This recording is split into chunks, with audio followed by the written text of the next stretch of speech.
Hello, Refuge students. Our lesson for this week is why did God create the bad tree in the garden? Why did God create the tree of the knowledge of good and evil in the garden? This is a really, really good question. And the main idea for this is that God wanted to give humans a choice.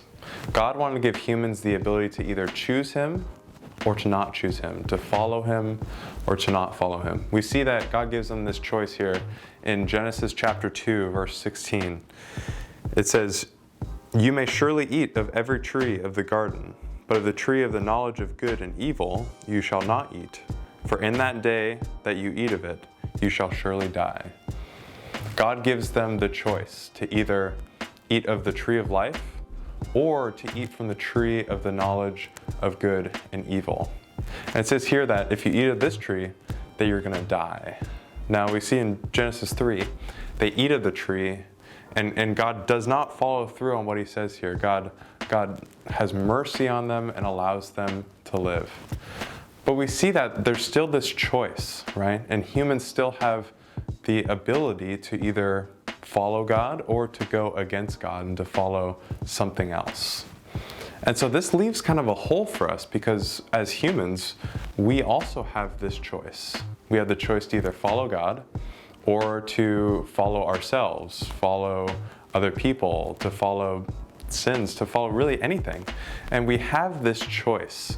And a lot of times we choose to go against God. We choose to follow anything else. And so this leaves a hole because we need something. We need someone to help us with this, to save us from this. This is where we can find hope in Jesus. We see in Hebrews chapter 4, verse 15, it says, "For we do not have a high priest who is unable to sympathize with our weaknesses, but one who in every respect has been tempted as we are, yet without sin." We see that Jesus has gone through the same thing we have. He's been met with these decisions to either follow God or to follow anything else. He's been met with these decisions, and yet He chose not to sin. He chose to follow God every single time. And so that is the hope that we can look towards, and that is the person that we are following. The one who, in the midst of temptation and the things that we fall into, He is faithful and He is steady to want to continue to go on the right path. And so this is what we're going to be talking about this week, and I'll see you soon.